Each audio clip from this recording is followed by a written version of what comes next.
Let's go. Hello, everyone. Welcome to the weekend recap.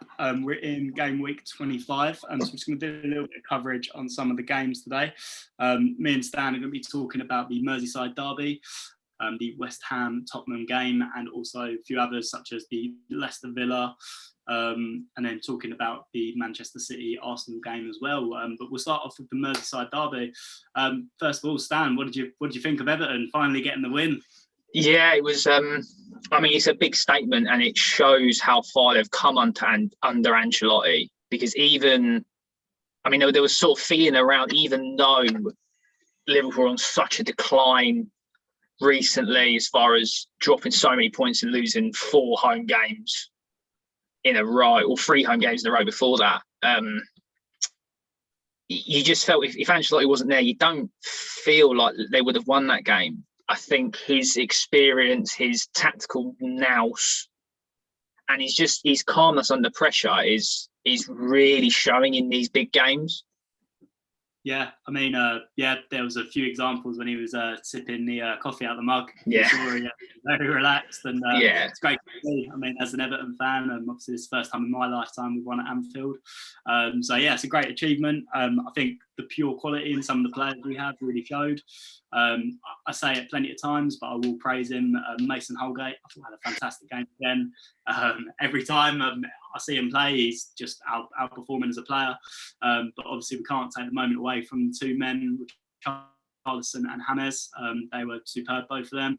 The goal itself showed it from the class touch, controlling it down from James Rodriguez to the through ball to Richarlison. Real passion, in my opinion, to show that these Evertonians want to win it under Ancelotti, and it really shows the tacticians that he has in place works perfectly. And I think you mentioned the calmness under the pressure.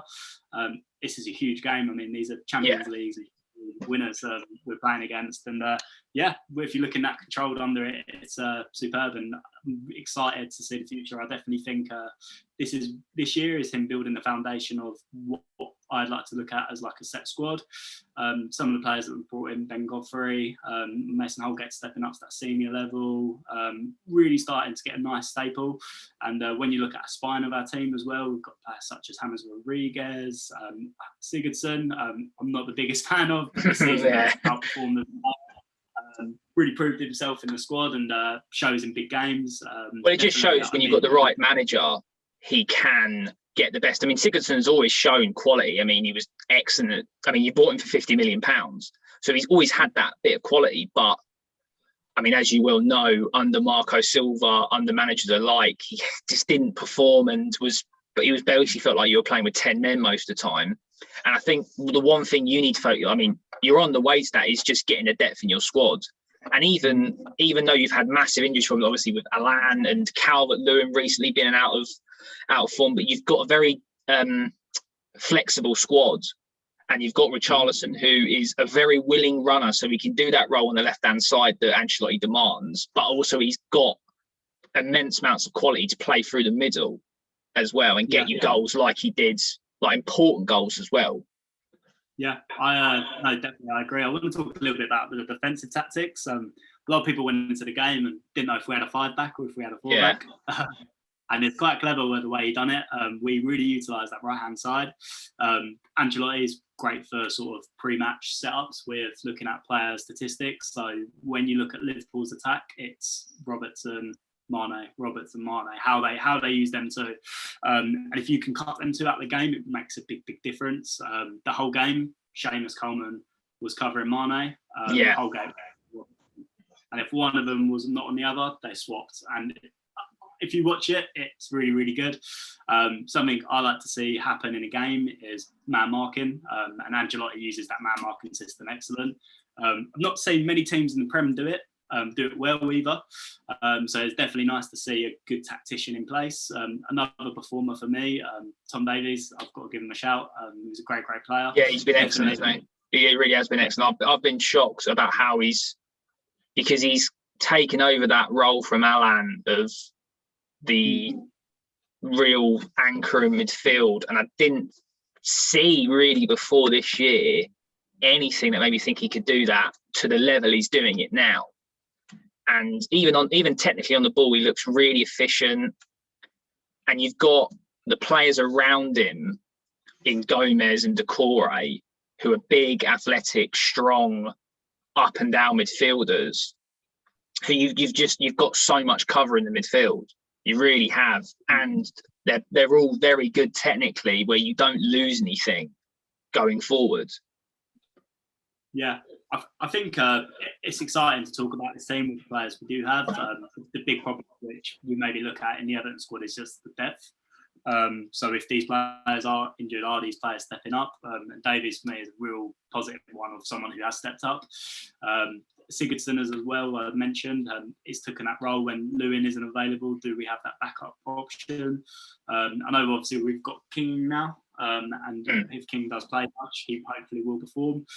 His will be lack of match fitness. I know he didn't play much for Bournemouth before we got him, so yeah, we'll be seeing an increase in him. But a big question that we do ask, and I did want to talk about, is the Liverpool backline. When we look at Kabak, the new centre back they've got, is he the man for the role? I mean, it's desperation, isn't it? I mean, it's not only defensively. I mean, defensively they're so vulnerable, and it's even from just any simple balls in behind give them immense amount of problems. And obviously, people are talking about how it's not an excuse about losing Van Dijk or how they're losing these games, and it's not. But when you lose 4 centre backs, they're like, when you lose Van Dijk, then Gomez, then Matip, who's your 3rd centre back, and then Fabinho, who was doing a really good job in that centre back role, he then goes down injured as well, and now Henderson. I don't see any team in and around them that would be able to cope. Something similar wouldn't happen.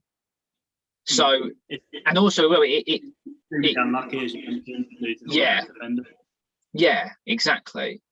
And also, as well, it hurts them going forward as well, because it exposes Alexander-Arnold and Robertson, because Alexander-Arnold can go forward and backwards as much as he wants when he's got Gomez and even Henderson, because obviously Henderson does that sitting role better than most. And also what he does really well is cover the fullbacks when they go forward. So he drops back into like a 3-back when they go forward. So now they're without that, because Henderson's playing in defence. So you see the amount of times they just, I mean, you saw the Villa game earlier on in the season was a case in point of Alexander-Arnold getting torn to pieces down that right-hand side. And that was with their back line anyway. That was with their back line fully intact. So, yeah, I think, and also, like as you mentioned about Robertson and Mane, that's where the majority of their attacks come down. It's down that left-hand side with that link-up play. Because Robertson's now got less cover, he's less willing to go forward. So that means Mane has to drop a bit deeper to receive the ball off him. So it has a massive chain reaction where which is why they're struggling to score goals. And even against you, they created a couple of chances. Pickford, obviously, surprised. I think he's give a big shout out to him because he had an absolute worldie, which is very unlike. Well, it's like him to have a worldie and then in the last 2 minutes of the game have a rush of blood to the head and concede the equaliser. That's what's very Pickford like. Exactly what you said. With Mane especially, I saw in the second half, and I've never seen Jurgen Klopp's side do it. He panicked a bit, and I think his game management went a bit off. And maybe this is something as a Liverpool fan, if they were looking at, you probably wouldn't agree with it. Mane got moved towards the centre, and when he was in the centre, he was just getting man-marked by some of these players, and was just getting outplayed. And these attackers they've got are best, and you look at it and you think, if they're getting forced out of position because of the defence, it's a problem. They need to sort it. I do honestly think, and I maybe question their signing of it. Is Kabak the right choice for it? He's come from a relegation battle side in Germany, and they're a relegated side in reality. Yeah, pretty much. Yeah, and you look at it, and is he the right choice? I don't know. Like, I know Liverpool have got a good amount of funding, and I just think of the recruitment. Would have they been better off getting a decent centre half? I mean, there's teams in the Premier League with players with hundreds of matches of experience, and I think they would have been a better option possibly. Yeah, so. I think it's difficult because I understand the logic of you don't want to bring in a 30-40 million pound defender to then, once all your players come back fit, he's then sitting on the bench wasting away. I understand that, but at the same time, bringing in a fairly an unexperienced Premier League player, as far as no experience in the Premier League when it comes to Kabak,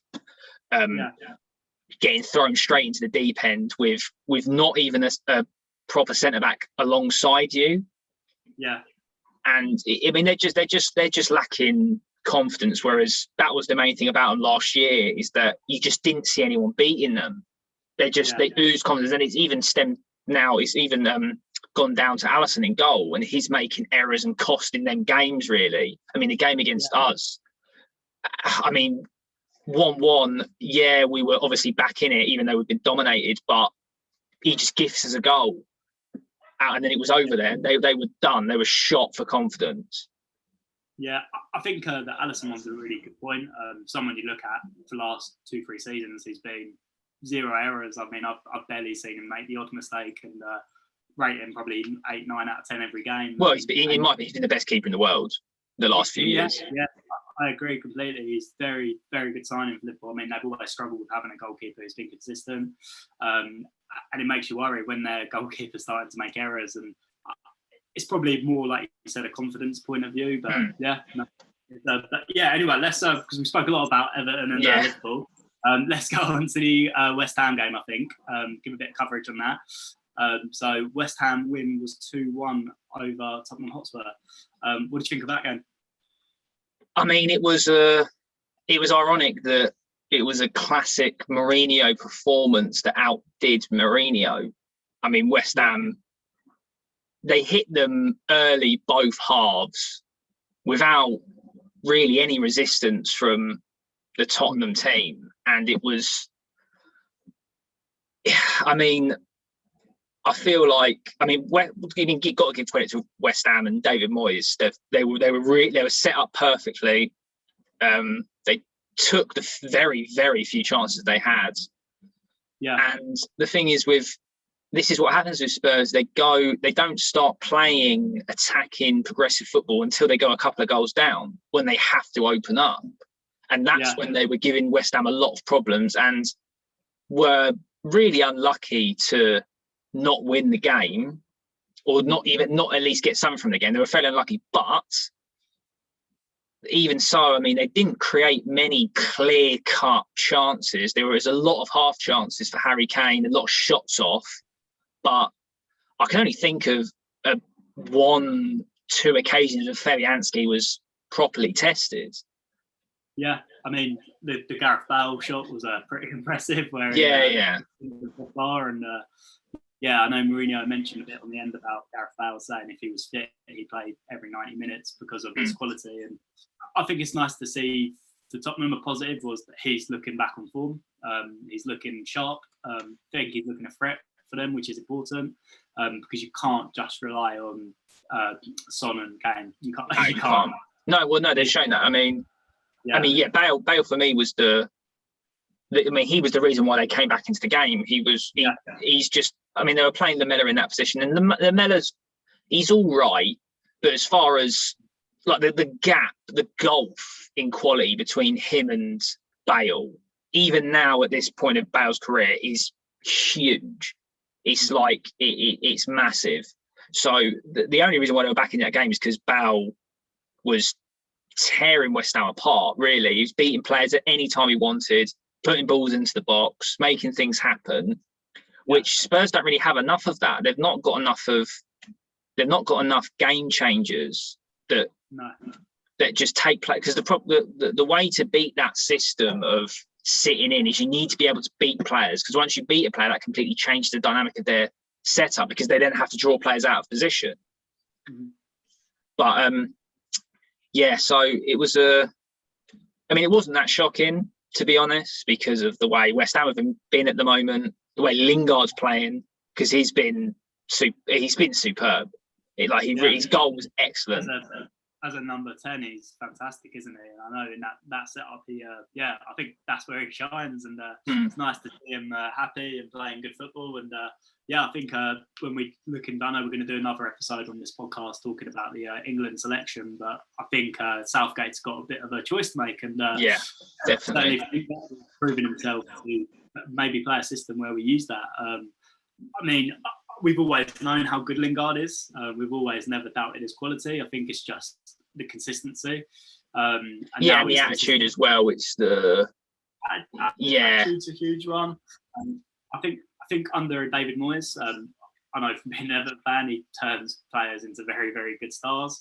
You look at the likes of the players that he's worked with before, such as like Fellaini, playing that sort of centre forward role. It's brilliant. So I do think with Lingard, with that team, he will progress very well. I want to talk a little bit about him as well in this podcast. Do you think this will be a permanent move for him?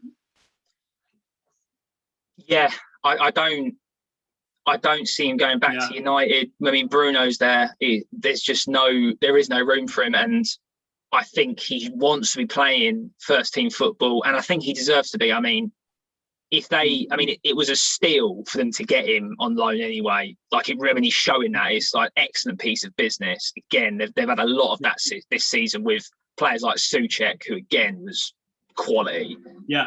And we speak a little bit about Souček regularly, and fantastic signing. He's been phenomenal, and he's very physical like Rice, but I mean, he's got like 7 goals this season from holding mids. It's absurd. It's just ridiculous the amount of goals he's got. It's surprising when you look at players such as Rice and Souček, and both probably been 2 of the best centre midfielders this season. They have been. Yeah, they have been. Right, it's a really good contrast. And players like Rice, he reads the game really well for such a young player defensively. He's obviously not great going forward. He's good enough. Like, he can beat a man. He can drive forward. He's really strong and powerful.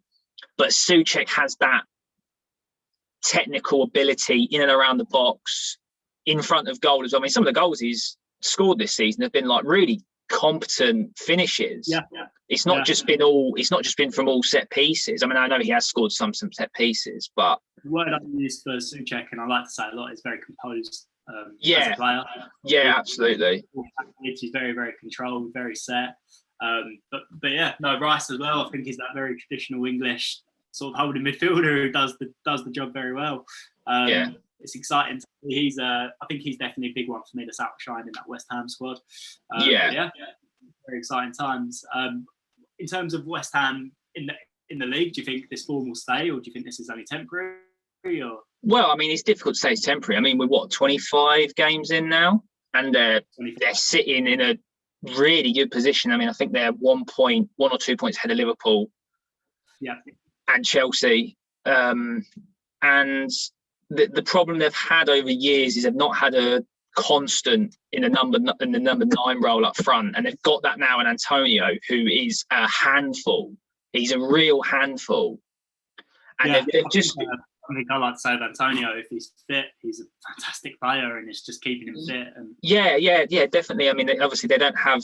Obviously, injuries can change everything if they get a few injuries, but they've dealt with it well. I mean, Dawson's been excellent since he's come in, so they've got obviously Bonner's out now, but Dawson's been excellent. Diop's been very good as well, coming in. So he's played the last couple of games, Diop, hasn't he? And I know he's been really good in them games that I've seen of him. So you look at the physical unit, and I think it slots perfectly into his system that David Moyes is playing. Yeah, and it's like you said, when he was at Everton, he liked the big physical players like your Fellaini's. Fellaini was excellent under Moyes. He's really well utilised. Kind of similar to the way he uses Souček. But yeah, I mean, I think I just don't. The games, they've got a key run coming up against some of the big sides. I mean, that at the end of the day, that will determine where they finish, how well they do in those big games against your Chelsea's and even your Leicesters as well. They've still got to play them. So if they pick up points against Chelsea, I mean, that's they're battling for that fourth spot really, because I think they're 6 points off of Leicester in third. Yeah, I think if I'm right, West Ham's next game's in Manchester City, isn't it? So that will be an interesting battle. And yeah, talking about their squad, but you look at the two probably most informed teams in the league at the moment playing each other, apart from obviously some of the bigger teams like Leicester, who are informed. But I definitely think, it'll be a tough battle. I still think City would favour, as most people would fancy. Yeah, I mean, they're just on another level at the minute, and they look pretty much unbeatable. Pretty much. Yeah. I mean, they've had a couple of. I mean, to be fair, you gave them a good go, but they've just got so much quality up front. They've just got. Let's go on to that Arsenal game if you're happy with that. Let's talk about the 1-0 win, because I think Pep Guardiola sort of give Mikel Arteta a bit of a run-in with what he had on offer.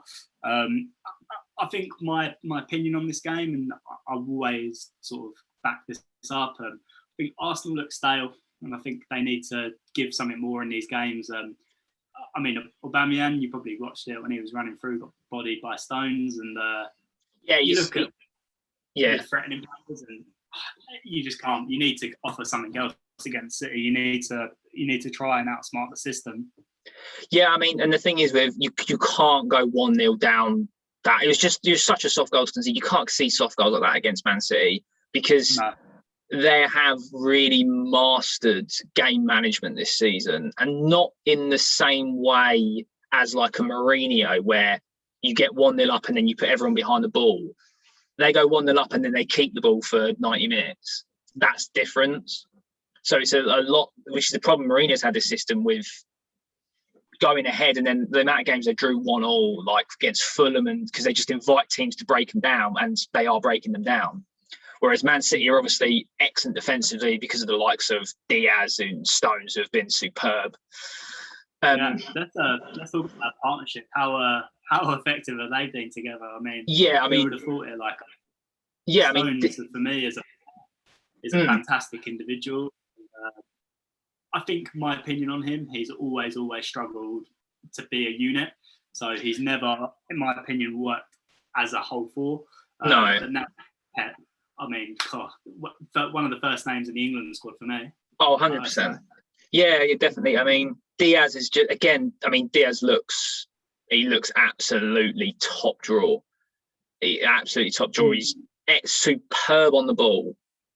Wins basically everything in the air, and is a really, really good one-on-one. He's just a perfect compromise to Stones, but I think also Stones has had a turning point, because he seems like he's not overthinking things anywhere near as much. Where you see the amount of times especially when he's playing for Everton and the start of his career at Man City, where he just give the ball away needlessly because he'd try and cross turn on his own back line.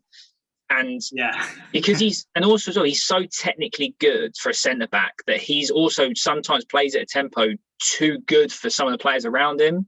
So unless he's surrounded by players who are like of that, because he's phenomenal for a centre back technically, like he's absolutely up there with some of the best centre backs in the world. But he's just simplified it, and he's cut out the mistakes. And but again, I think better players around him, even if he does make an error, it's not leading to a goal. So it really does make a difference, because they're not vital game-changing errors if he does make one. Yeah, I think if you look at the player maturing in the squad, Stones is a perfect example.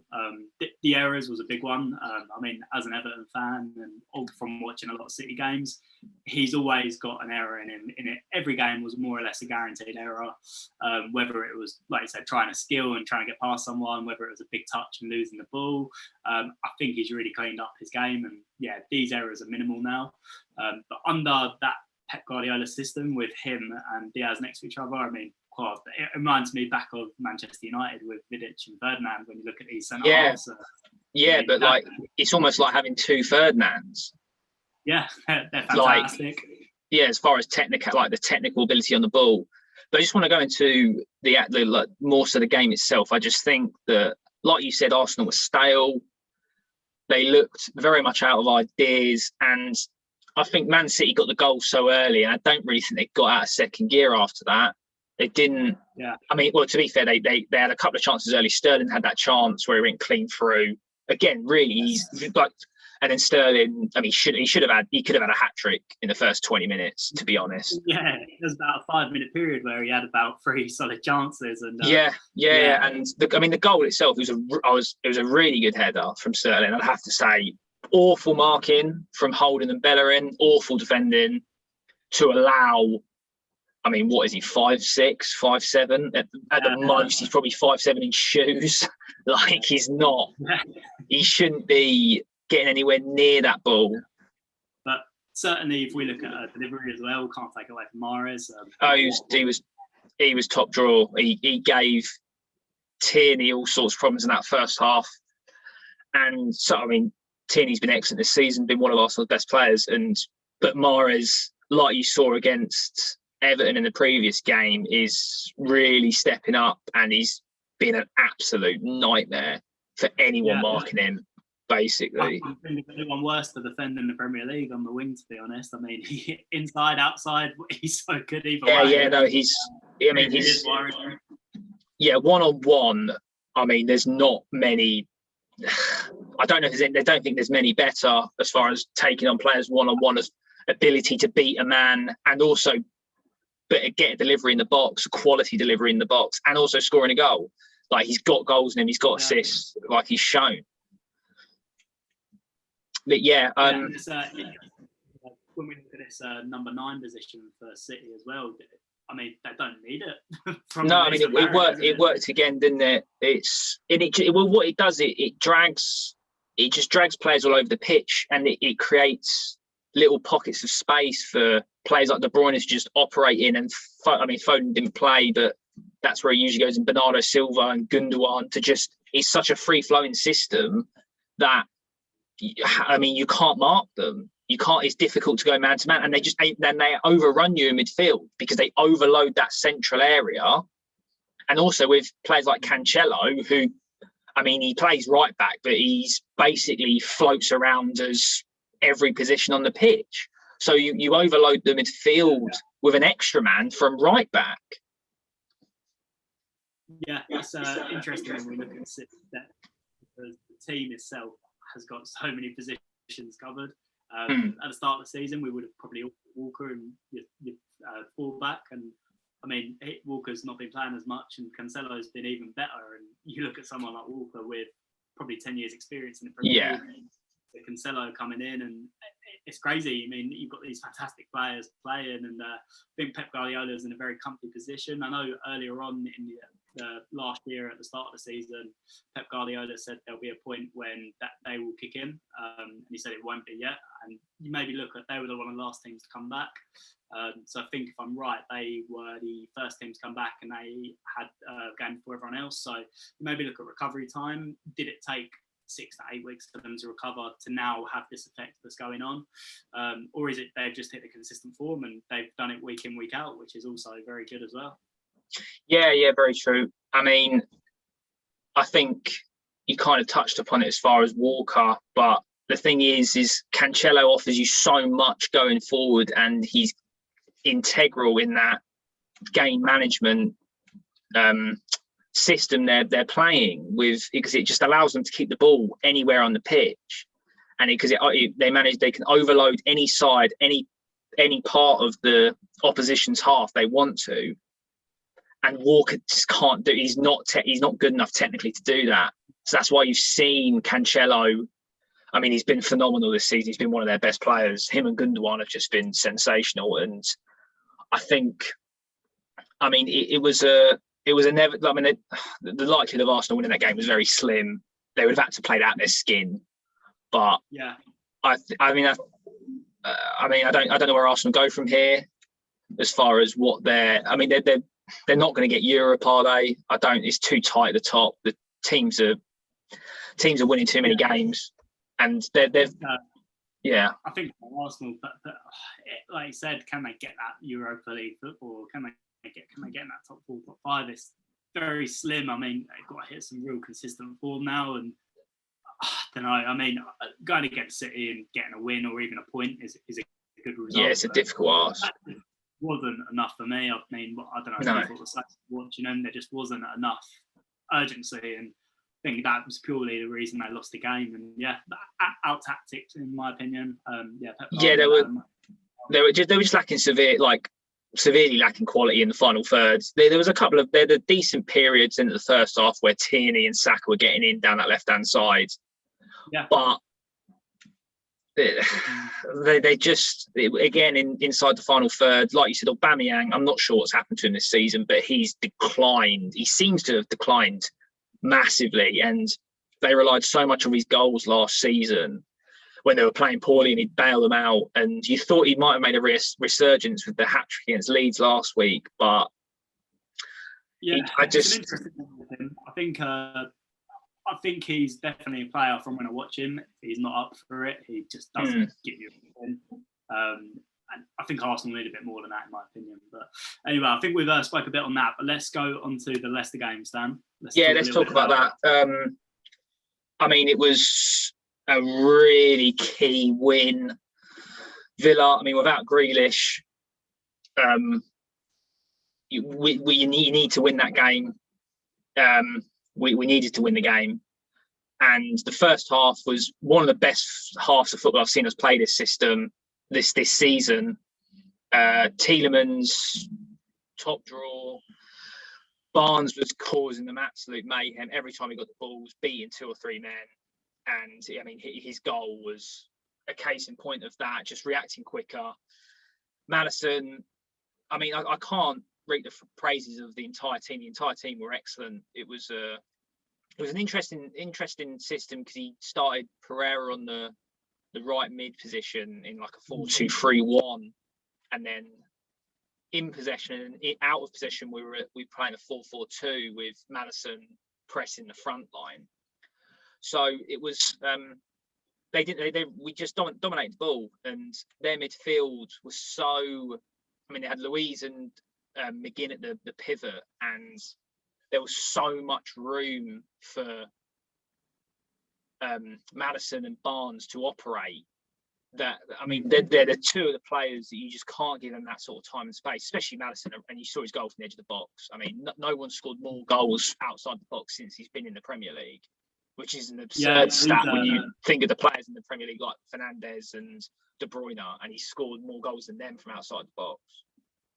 He's a fantastic player to watch. And, every game I watch, I always say this to you, he gets better and better. He's definitely constantly improving. I mean, for me, he's another big name in the England squad, which I think 100% he deserves to be in that team. Just week in, week out, he's performing. He wants to play better. I think his goal involvement's huge, whether it's goals, assists. But not only that he can hit him from outside the box as well, which is always nice to see. He's definitely a player where if he plays well as well, he promotes around his team. You look at someone like Barnes, what player as well coming to the squad, and he looks absolutely class. Yeah, he's developed massively, and it's I mean, just multiple. There's just so many aspects of his game. He's improved. He now is a lot more difficult to mark and defend against because of he has that, like you see from all the best players, they're very much stop, start. They're not just one pace, get the ball, sprint as fast as you can. It's just sort of set him up, then go, and then stop. So, and he's developed that part of his game excellently, and his finishing's just improved massively, and his technical side of his game. So he's a real handful. He's a real handful, and we've kind of starting to see now a decline possibly of Vardy. I mean, his goals have dropped off a little bit, and his ability to.